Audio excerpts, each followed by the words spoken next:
I stared at the wedding seating chart taped to a gold easel, and 3 rows were labeled for my family, even though I knew they would be empty, and I stayed quiet while something in me broke anyway.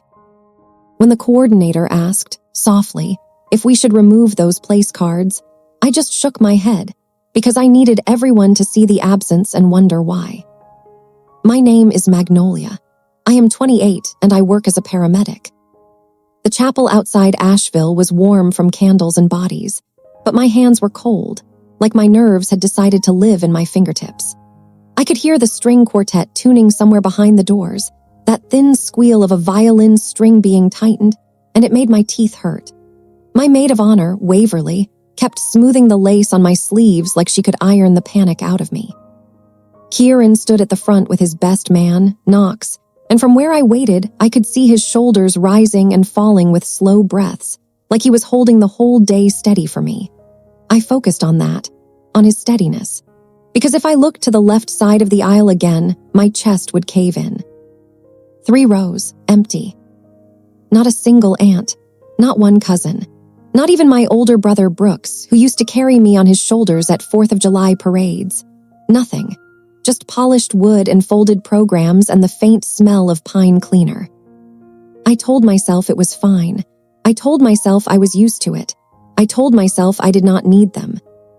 But then an older guest I barely knew leaned toward another and whispered, a little too loud, "Did the bride's family not come?" I did not turn. I did not flinch. I smiled at the door like I was admiring the stained glass. Inside, I felt my face go hot with humiliation, like I was standing in front of an open locker room. Waverly's eyes flashed, angry for me, and she opened her mouth. I touched her wrist gently. No drama, not today. The doors opened. Music rose. I walked. Kieran's eyes found mine the second he saw me, and for a moment I almost forgot the empty rows. He looked like he was about to cry and trying not to, which made me want to laugh and sob at the same time. When I reached him, he squeezed my hands, and his thumb brushed the inside of my palm, a tiny code that meant, I am here, I am staying, I am not leaving you. The ceremony was a blur of vows and soft laughter, a blur of my own voice shaking for the first sentence and then steadying. When the officiant said, "You may kiss," the room clapped like thunder, and I let myself believe that maybe this was the new beginning I had earned. Then, at the edge of the applause, I saw the back doors open again. A uniformed officer stepped inside. Behind him, another. And behind them, my father. Weston Hale, my father in his old firehouse jacket like it was armor, even though he retired 2 years ago. His jaw was locked, his eyes flat. He did not look at me the way a father looks at a daughter on her wedding day. He looked at me the way he used to look at a wrecked engine on the side of the road, like he was already counting what it would cost him. For half a second, my body forgot what to do. My brain offered stupid thoughts, desperate thoughts. Maybe he came to apologize. Maybe he changed his mind. Maybe he finally realized he was wrong. But he did not come down the aisle. He walked straight to the coordinator and spoke to her with sharp, clipped words. She turned pale. She looked at me, then at Kieran, then back at the officers. My father lifted his hand and pointed at me. That single gesture made the chapel feel smaller than a closet. Kieran's grip tightened. "What is this?" The officers approached like they were trying to be respectful, like they hated being here, but they still moved. One of them cleared his throat and said my full name, loud enough that every guest heard it. I could feel every head turning. I could feel my makeup pulling tight on my cheeks as my face tried not to change. I swallowed slow because I refused to look guilty in a white dress. The officer said, "Ma'am, we need to speak with you about an allegation involving theft and identity fraud." The words hit the room like a dropped tray. A couple people actually gasped. Someone whispered, "Oh my God," like this was entertainment. My father finally looked at me, and in his eyes was something worse than anger. Relief. Relief that he had found a way to make me the problem again. I opened my mouth, but nothing came out. My tongue felt too big for my teeth. I looked at Waverly, and she looked like she might swing at my father. Knox, the best man, stepped forward like a shield. Kieran's voice went low, dangerous. "This is my wedding. You don't get to do this here." My father shrugged, like it was not his wedding he was poisoning. Like it was not my life he was trying to tear apart in front of a room full of witnesses. "She did it," he said. "She stole from her own mother's accounts. I have proof." My stomach flipped hard, because my mother had been gone for 6 years. There should not have been any accounts. The officer asked if we could step outside. The coordinator hovered, terrified. My dress felt suddenly too heavy, like it was made of wet sheets. I could barely feel my feet on the floor. And then Kieran whispered, tight against my ear, "Say yes, don't fight in here." So I did. I nodded politely, like this was normal. Like my father bringing cops to my wedding was just an unfortunate scheduling conflict. I kept my face calm because I knew something my father did not. I knew how to document a disaster. I had spent years walking into chaos and leaving a paper trail behind me so nobody could rewrite what happened later. We stepped into a side hallway.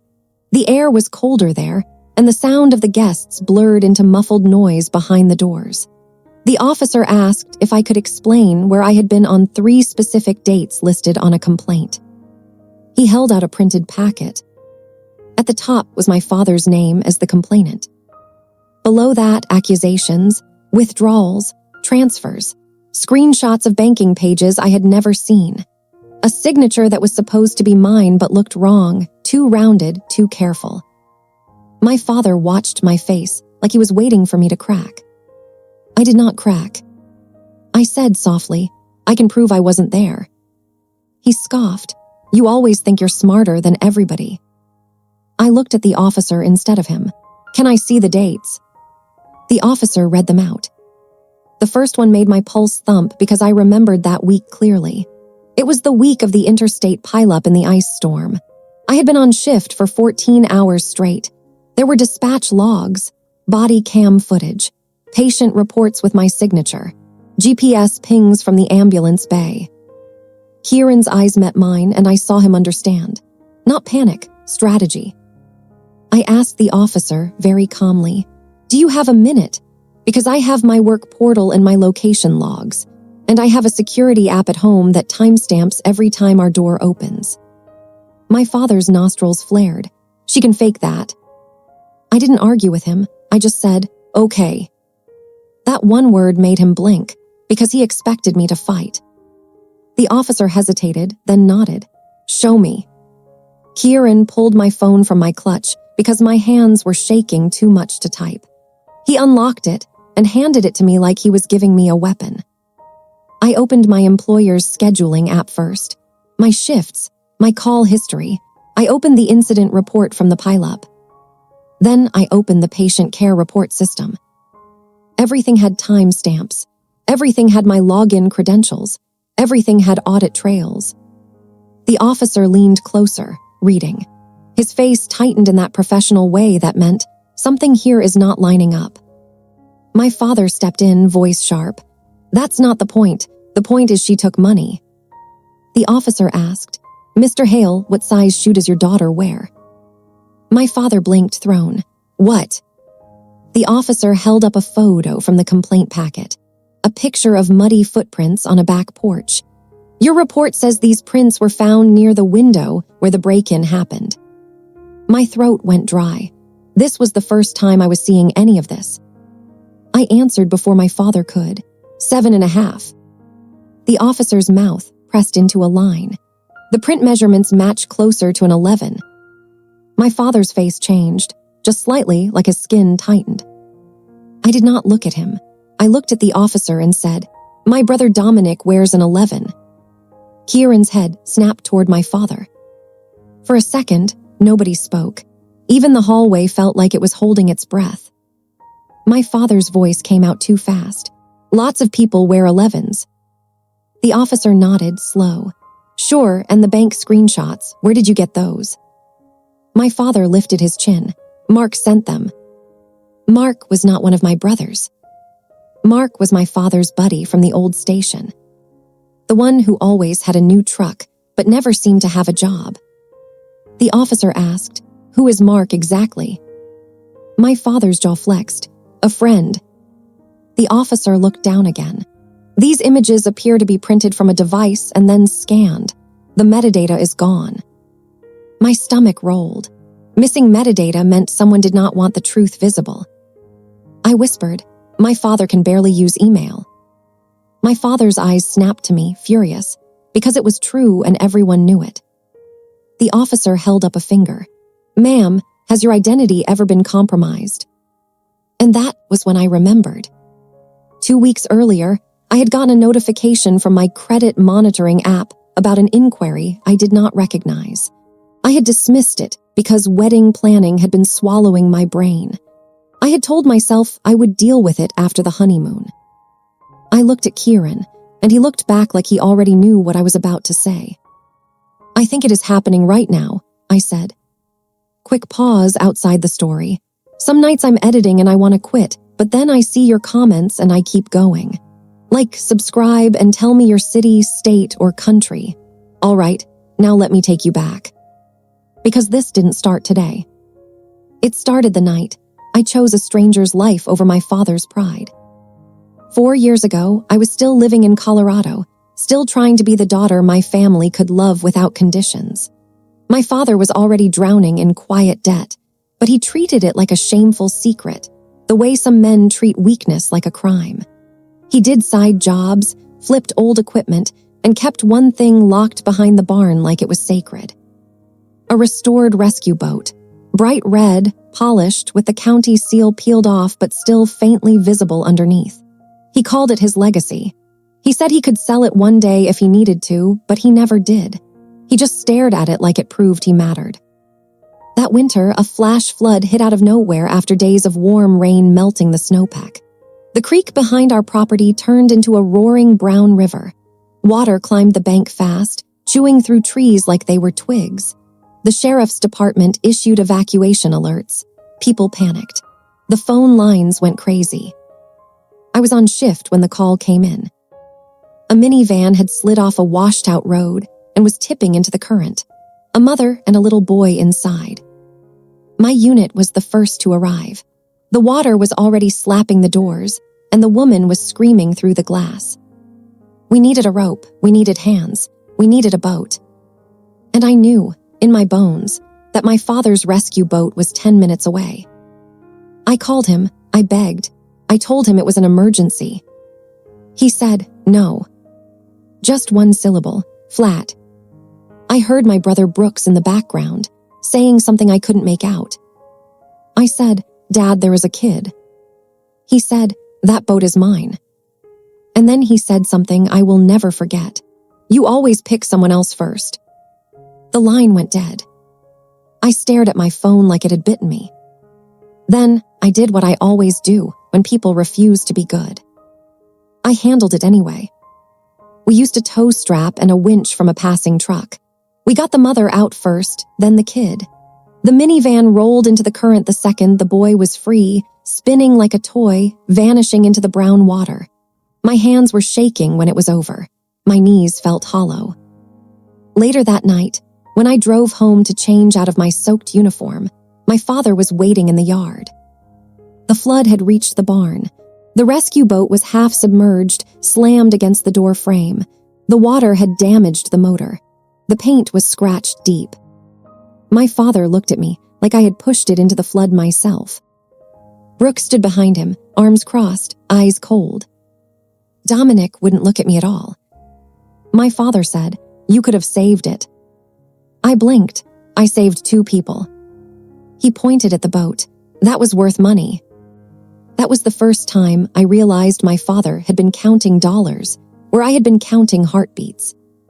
A week later, Mrs. Hadley, our neighbor, pulled me aside in her driveway. She was old enough to be my grandmother, and she smelled like peppermint tea. She said quietly, Honey, your dad's in trouble. I asked what she meant, and she told me the truth.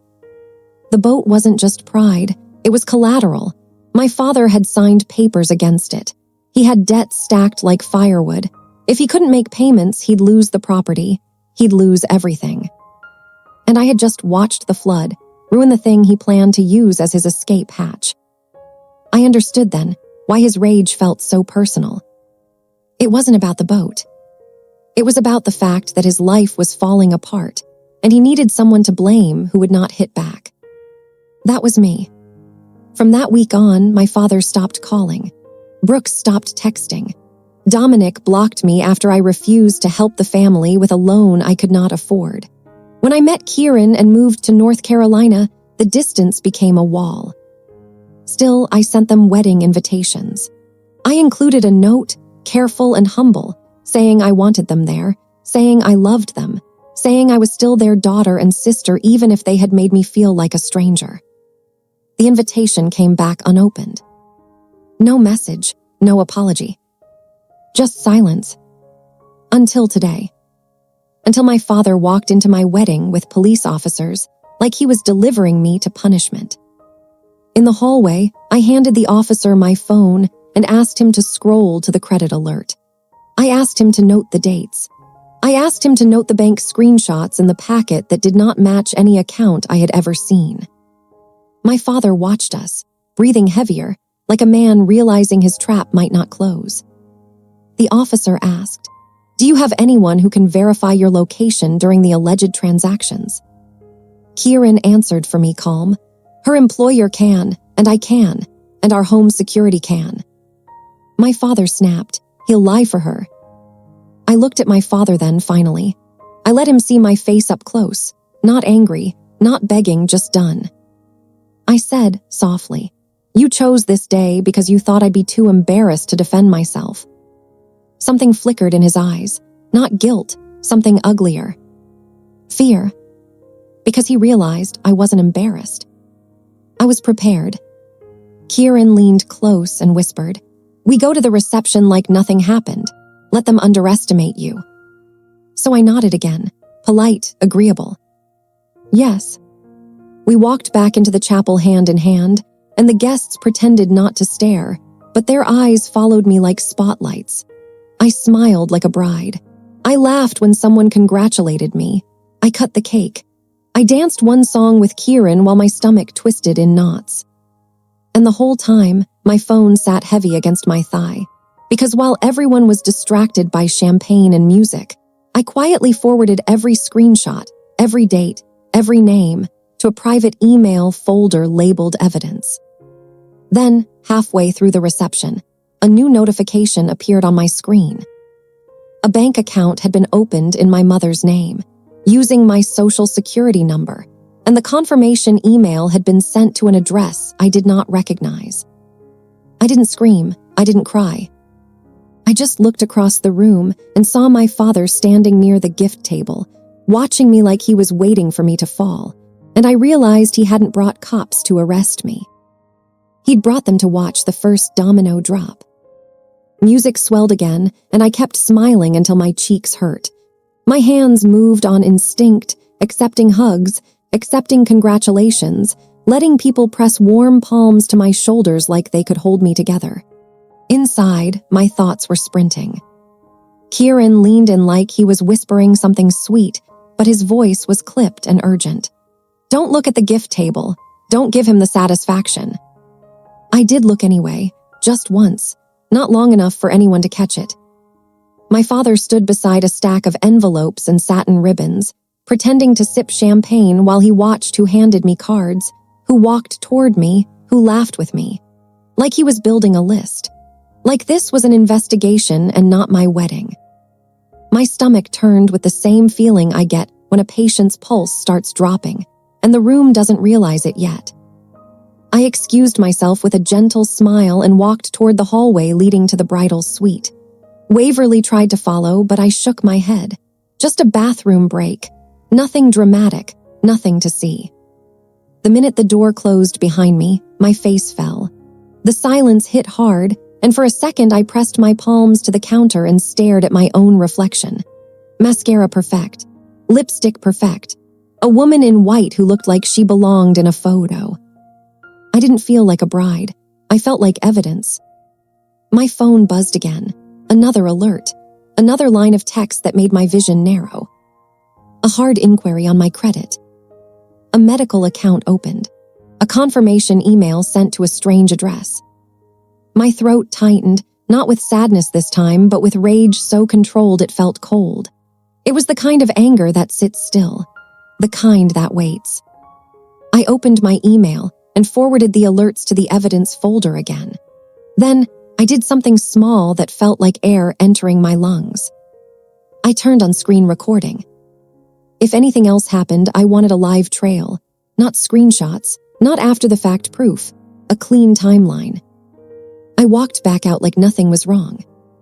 At our sweetheart table, Kieran touched my hand under the linen. "You okay?" I looked at him, really looked. His eyes were steady, but his jaw was tight, like he was holding back his own anger. "I'm okay," I lied. He didn't argue, he just said, "After the send-off, we go straight to the hotel. No stops, no talking to anyone alone." The DJ called for the bouquet toss, and I laughed on cue, like a professional. My mind was already building a checklist. Lock credit, contact bank fraud, file a police report for identity theft, pull my mother's death certificate, pull anything tied to her name, figure out how someone opened an account for a dead woman. The word dead hit me like a punch. My mother was gone. She couldn't fight this.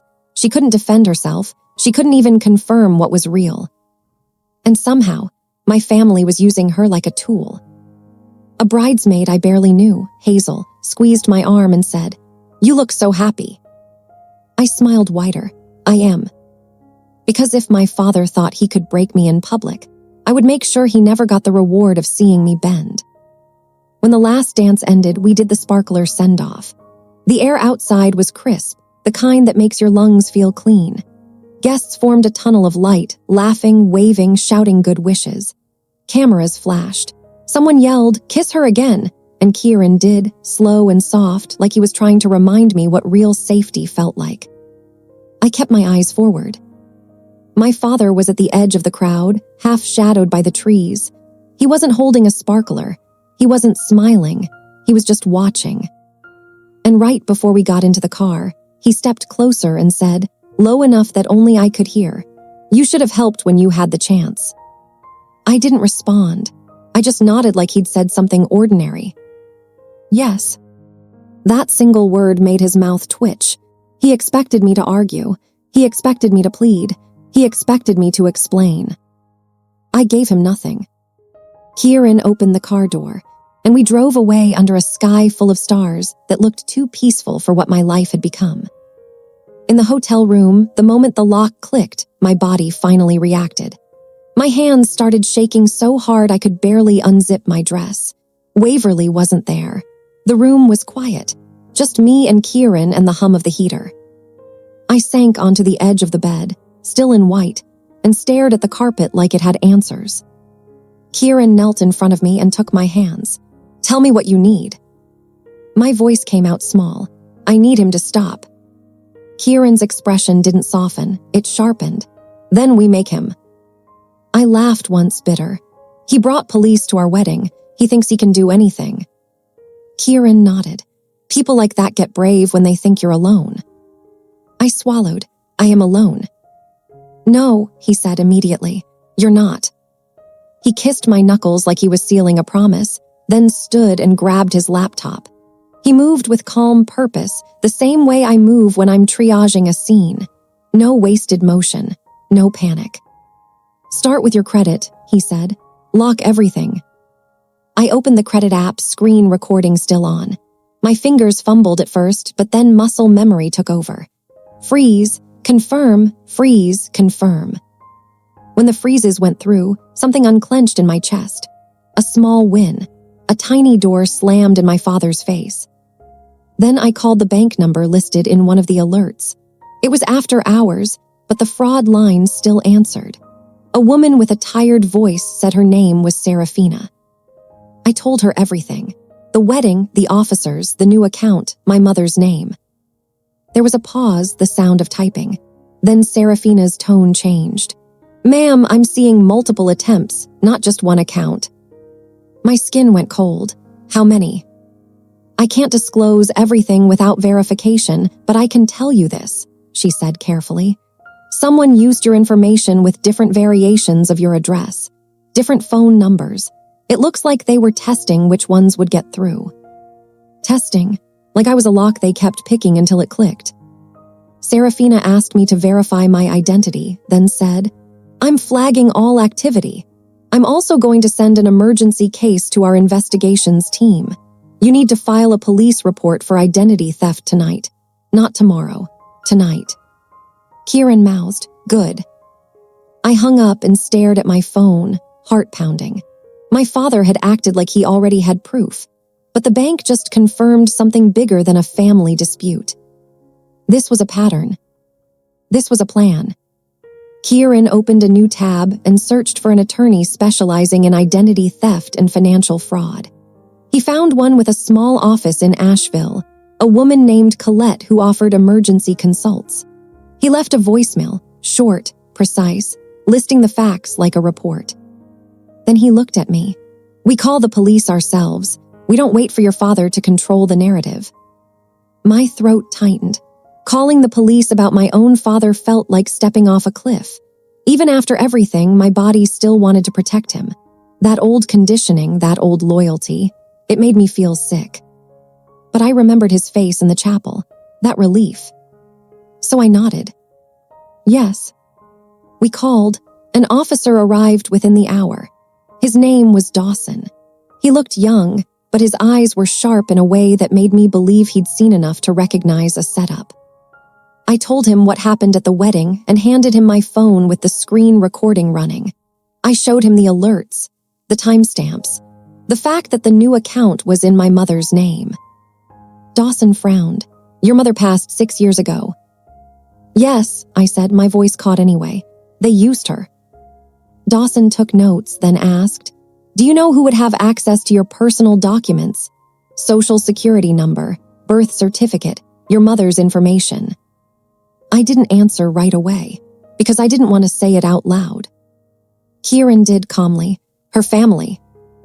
Dawson nodded like that was the most obvious thing in the world. "We can open an identity theft case. We can also request documentation from the bank investigations team. But you need to understand something. If your father filed complaints already, he may try to escalate again. He may try to get an arrest warrant based on fabricated evidence."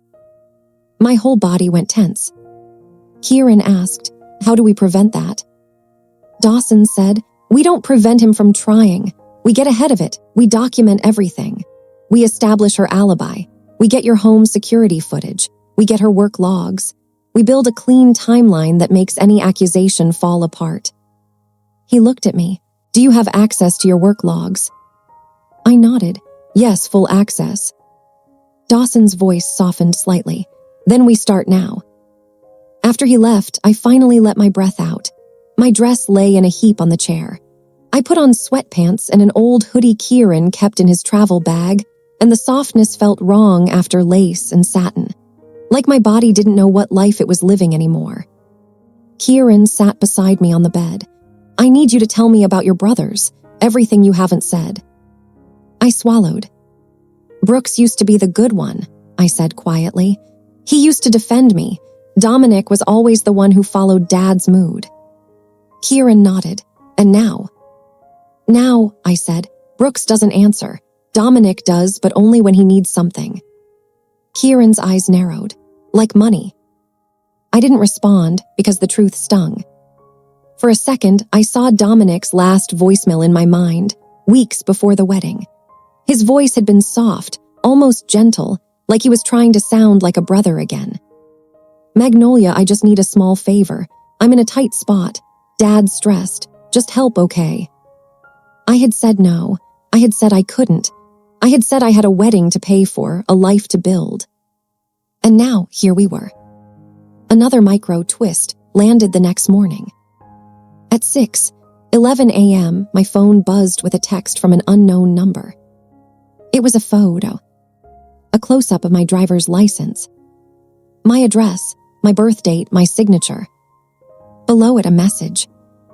"You froze your credit. That was cute." My blood turned to ice. Kieran sat up instantly. "What?" I showed him. His face went hard. "They're watching you." I didn't cry. I didn't scream. I just opened my settings and turned off location sharing for every app I could find. Then I checked the cloud storage. That's when I saw it. A login from Boulder, Colorado, 2 nights ago. Someone had accessed my cloud account while I was dancing under sparklers. My hands started shaking again, but this time it wasn't fear.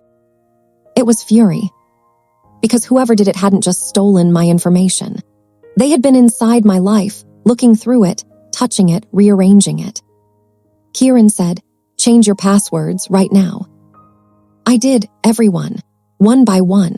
Long phrases, random words, nothing connected to me. Then I went to my email rules. A hidden filter had been created, forwarding certain security emails to a trash folder.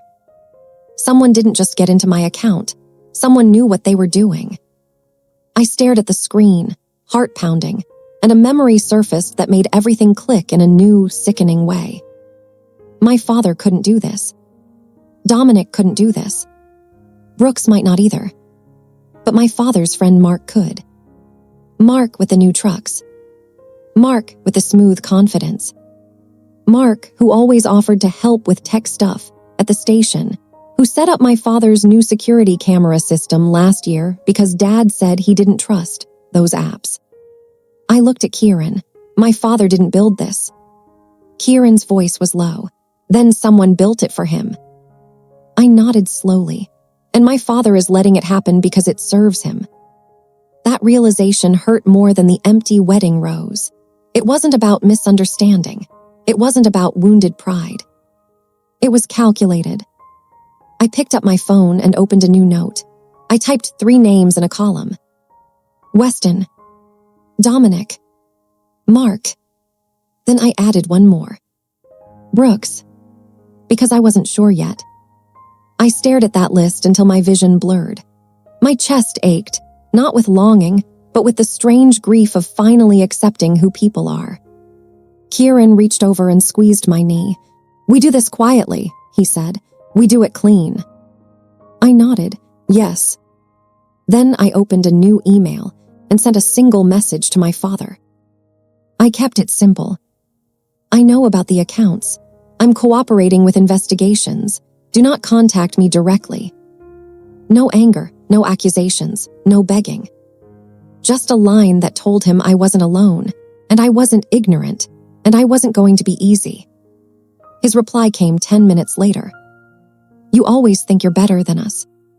I stared at it and felt something inside me go very still. Because that sentence didn't sound like a father trying to protect himself. It sounded like a man who needed me beneath him to feel tall. And that meant he was going to try again. So I did the next quiet thing. I forwarded his message to Officer Dawson. He replied within minutes, asking me to email the full thread and then stop engaging. His tone was blunt, almost comforting in how unemotional it was, like he was reminding me this wasn't a family argument anymore. It was a case. I did exactly that. Then I set my phone face down and finally let myself feel how exhausted I was. Not sleepy, not tired. The kind of exhaustion that sits in your bones when you realize the people who taught you love also taught you fear. Kieran made coffee and slid the mug toward me like it was medicine. "Colette called back," he said. "She can see us at 10. At 10, we sat in a small office that smelled like paper and lemon cleaner. Colette looked like someone who had spent her life translating chaos into neat stacks. Her hair was pulled back tight, her nails short, her voice calm. She listened without interrupting as I laid out the wedding, the police, the bank alerts, the hidden email filter, the unknown text with my driver's license photo. When I finished, she didn't gasp or look shocked. She just nodded, like she'd been expecting the next part. "Your father's complaint is leverage," she said. "It's meant to scare you into paying or into silence, but the identity theft is a separate issue, and the fact that your mother is deceased makes it worse for them, not better." My stomach twisted. He used her name. Colette's eyes stayed steady. Someone did, and someone benefited. Now we make it impossible for them to hide behind family. She gave me a list of steps, each one clean and specific. Police report for identity theft already started. Affidavit of non-involvement for the bank. Death certificate for my mother. A formal notice to my father to preserve all evidence. A request to obtain the original complaint packet and any digital files attached. Then she looked at Kieran. Do you have any reason to believe there's a third party helping him? Kieran didn't hesitate. Mark. Colette's pen paused. Noted. I expected to leave her office feeling more afraid. Instead, I felt something else. Control. Not over my father's choices, but over my own response. Outside, winter sunlight hit the sidewalk like a cold coin. Kieran squeezed my hand. We do what she said. No improvising. I nodded. Yes. Micro twist number 1 arrived before lunch. Colette emailed me a copy of the complaint my father filed, the same one the officers had waved in front of me at the chapel. I read it slower this time, not like a daughter, but like a professional reading a report. There were details my father would never know to include. Specific banking terms, a reference to login IP addresses, even a line that mentioned cloud-based storage evidence. My father didn't know what cloud storage meant unless it was above his head and raining. My throat went tight. This wasn't my father's handwriting on the plan. It was his anger used as a blunt instrument by someone sharper. Colette called it what it was. He's the face, someone else is the hands. That afternoon, the bank investigations team called me back. A man named Harrison asked me to confirm my mother's full name and date of death. His voice was careful, like he didn't want to say something that would crack me open. Then he said, Ma'am, the accounts opened under your mother's name used a phone number that traces to a prepaid line. But the email attached to the accounts is older. It has been used before. My chest tightened. Used where? Harrison hesitated. We can't disclose other customers, but we can disclose that this email was previously tied to a business payment platform. A business payment platform. My mind snapped to the only person in my father's orbit who ran anything that could be called a business. Mark. My hands went numb around my phone. Kieran's eyes narrowed as he listened. I asked Harrison to email the details to Colette directly, and when the call ended, Kieran didn't speak for a long time. Then he said, He's not just helping, he's running it. I didn't argue. I couldn't. The facts were lining up too neatly. That night, another message came to my phone. Not from an unknown number this time. From Dominic. You're making Dad look bad. Stop. I stared at the words until they blurred. The audacity of it. The way he still thought the family reputation mattered more than my life. I didn't respond. I forwarded it to Dawson and Colette. Then I did something even quieter. I opened my phone carrier account and changed my number. If they wanted access to me, they were going to have to work harder. The next morning, we drove to Boulder. The decision wasn't emotional. It was practical. Colette had explained that cases like this can hinge on original devices, original records, physical mail. If my father had documents, if there were old files tied to my mother's identity, they would be in that house. And every hour we waited was another hour for evidence to disappear. The highway stretched under a pale sky. Mountains in the distance looked like teeth. My hands stayed folded in my lap because if I let them move, I'd start picking at my nails until they bled. Kieran drove like he was carrying something fragile. When we reached my childhood street, my chest tightened so hard it felt like breathing through cloth. The house looked the same, which made it worse. Same porch light, same sagging step, same front window where my mother used to stand when she waited for my father to come home. We didn't go to the door. We went to Mrs. Hadley. She opened her door and froze when she saw me, like she couldn't decide if I was a ghost or a miracle. Then her eyes filled, and she pulled me into a hug that smelled like peppermint and laundry soap. "Oh, honey," she whispered, "I heard about your wedding." That sentence made my stomach drop. News traveled fast in small places. My father hadn't just tried to arrest me. He wanted the town to hear it. Mrs. Hadley invited us in and poured tea with shaking hands. When I explained what was happening, she didn't look surprised. She looked angry. "I saw Mark's truck," she said. "Late at night, more than once. He's been in and out of your daddy's place like he owns it." Kieran leaned forward. "Recently?" Mrs. Hadley nodded. "2 nights ago. I couldn't sleep, so I was looking out my kitchen window. He was carrying a laptop bag." "A laptop bag?" My mouth went dry. "Did you see anyone else?" Mrs. Hadley hesitated. "Brooks." My heart stuttered. "My brother." She nodded slowly. "He came by earlier that day, looked nervous, like he was scared of his own shadow. He went inside, stayed maybe 15 minutes, then left fast." Micro twist number 2 hit like a pulse in my throat. Brooks had been there. Brooks had known something. Maybe he had tried to stop it. Maybe he had helped. I didn't know which was worse. Kieran asked, "Do you have any cameras facing the street?" Mrs. Hadley's eyes brightened. "I do. My grandson set them up." She walked us to the back room and pulled up footage. The screen showed my father's driveway across the street. Time stamps, headlights, a familiar truck. Mark's. Then another car. Brooks. My hands shook as I watched my brother step out, shoulders hunched, looking over his own shoulder before he went inside. I stared at the footage until my eyes hurt. Colette had said we needed a clean timeline. Mrs. Hadley had just handed us a gift wrapped in pixels. Kieran asked her to export the clips. She did. Then she looked at me and said something that made my throat burn. "I'm sorry they're doing this to you. Your mama would be furious." My eyes stung, but I didn't cry. Not yet. We left Mrs. Hadley's and drove to the sheriff's office. Dawson had coordinated with a detective there, a woman named Rowan who didn't waste time with sympathy. She watched the footage. She read the bank investigator's email.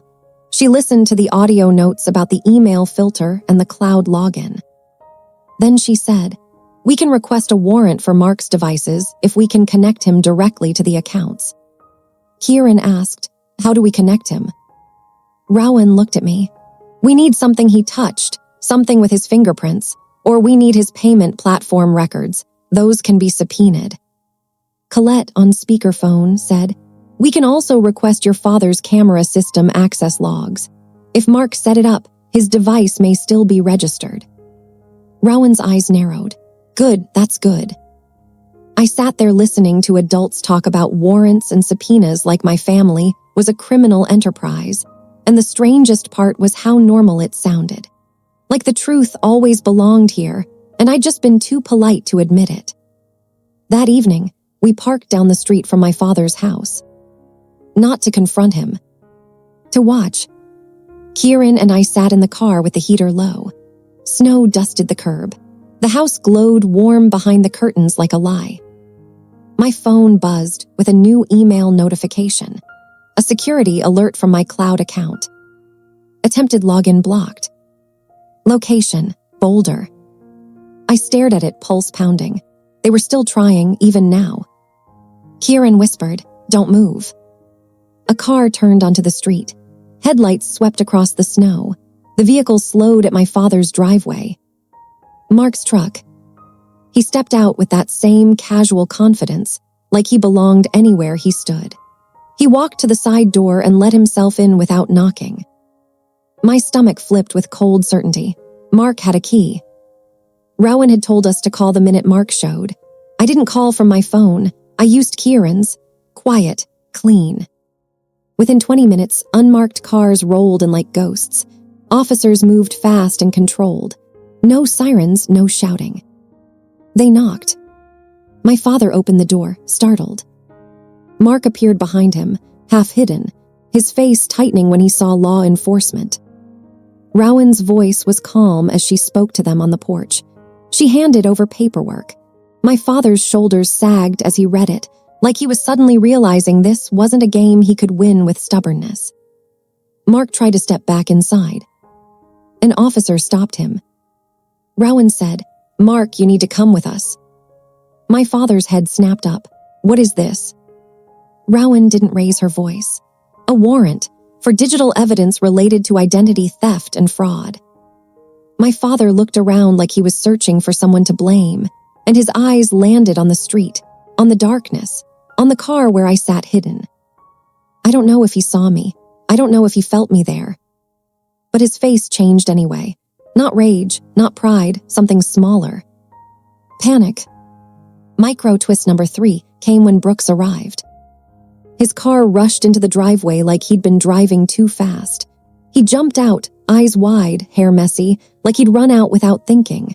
He saw the officers, saw Mark, saw my father, and his face went gray. Rowan held up a hand. "Sir, stay back." Brooks' eyes darted. "What did you do?" He snapped at Mark, and the words came out raw, like he couldn't hold them in. Mark glared at him. "Shut up." Brooks' voice cracked. "You said it was just to scare her. You said nobody would get hurt." My breath caught. My hand flew to my mouth, not to silence myself, but to hold myself together. Rowan's gaze sharpened. "Brooks Hale, correct." Brooks froze. Rowan said, "Do you want to keep protecting them, or do you want to tell the truth?" Brooks' shoulders shook. He looked at my father, and for a second he looked like a kid again, terrified of disappointing him. Then he looked at Mark, and something inside him snapped. He said, "My dad was drowning in debt. Mark convinced him Magnolia owed us because she left. Mark said if we pinned it on her, she'd pay to make it go away." My stomach turned, but I stayed still. Brooks swallowed hard. Dominic gave Mark her old documents, copies. He had them from when she moved. Mark used them to open accounts in Mom's name because Dad said Mom always handled money anyway. Dad didn't want to admit he couldn't pay, so they used her. My chest felt like it was splitting. My mother's name, dragged through banking systems like a disguise. My identity, used like a shovel to dig their way out. Rowan asked, "Did your father know the evidence was fabricated?" Brooks' eyes filled. "Yes." Rowan turned toward the porch. My father stood there, hands trembling, mouth opening and closing like he wanted to speak, but couldn't find a sentence that would save him. Brooks said one more thing, softer, like a confession. He chose the wedding because he thought she'd be too humiliated to fight back. There it was, the motive, the cruelty, the calculation. Rowan nodded once, like she'd just clicked the final piece into place. Mark was taken in first. Then Dominic. My father wasn't cuffed that night, but he was served. He was warned. He was forced, for the first time, to sit with the consequences he'd tried to hand me. A week later, in a small county building that smelled like old carpet and coffee, I sat across from an investigator while they went through the digital trail. IP addresses from Mark's devices, payment platform records tied to the email, a saved folder on a laptop labeled with my name, copies of my driver's license, my social security number typed into a document like it was nothing, screenshots of bank pages, a template for a fake complaint. And the sickest part, a draft message Mark had written for my father to send to me, full of blame, full of emotional hooks, full of the exact words that would make a daughter feel guilty enough to pay. Colette looked at it and said, "This is coercion." I felt numb listening to legal words describe what my body already knew. They had tried to break me. Quiet revenge doesn't look like screaming in court. It looks like letting someone's own proof bury them. The case moved fast once the digital evidence surfaced. Fraud charges, identity theft, tampering, false reporting. My father was offered a deal to testify against Mark, and for a moment I wondered if he would finally do one good thing. He didn't. He tried to blame Brooks instead. That was the moment something inside me went flat and final. There was no misunderstood father hiding behind shame. There was only a man who would sacrifice anyone to avoid feeling small. In the hearing that cleared my name, I didn't give a speech. I didn't ask for an apology. I didn't even look at my father longer than necessary. I handed over my work logs, my security clips, the bank investigator emails, the police report, the neighbor camera footage, and my screen recording trail. Truth stacked neatly. The judge's ruling was simple. The complaint was dismissed. The allegations were unfounded. The evidence was fabricated. My record would be sealed and cleared. My father sat there, staring at the table like it might open and swallow him. Mark avoided my eyes. Dominic looked angry, not ashamed, which told me everything I needed to know about who he had chosen to be. Brooks sat alone on a bench outside afterward, head in his hands. When he saw me, he stood like he wanted to say something that might fix it. I spoke first. "I'm not your punishment," I said quietly. "I'm just your consequence." His face crumpled. "I'm sorry."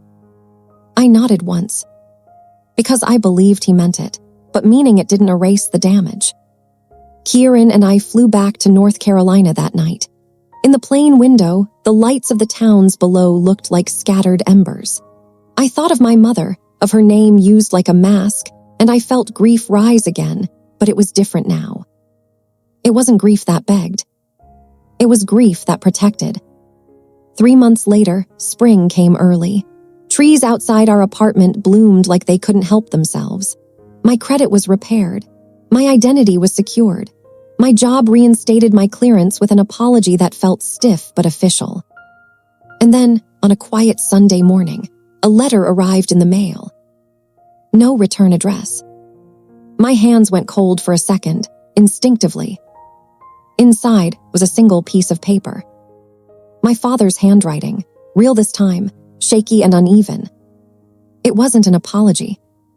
It was a request. He wrote that the house might be taken, that he didn't know where else to go, that he was still my father.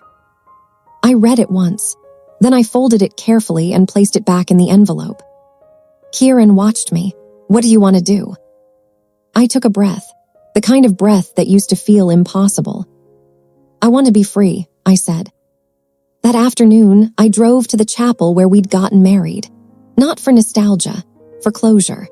The coordinator recognized me and looked nervous, like she expected more drama to walk through the door behind me. I handed her a small envelope. "What's this?" she asked. "A donation," I said, "for any couple who gets married here with empty rows." Her eyes softened. "That's kind." "It's not kindness," I said gently. "It's me choosing what my story means." I walked back out into the sunlight and felt something settle inside me, calm and solid. My father had tried to make my silence look like weakness. He didn't understand that silence can be ownership. And as I drove home to the life I built with people who actually showed up, I realized the truth that finally made everything feel finished.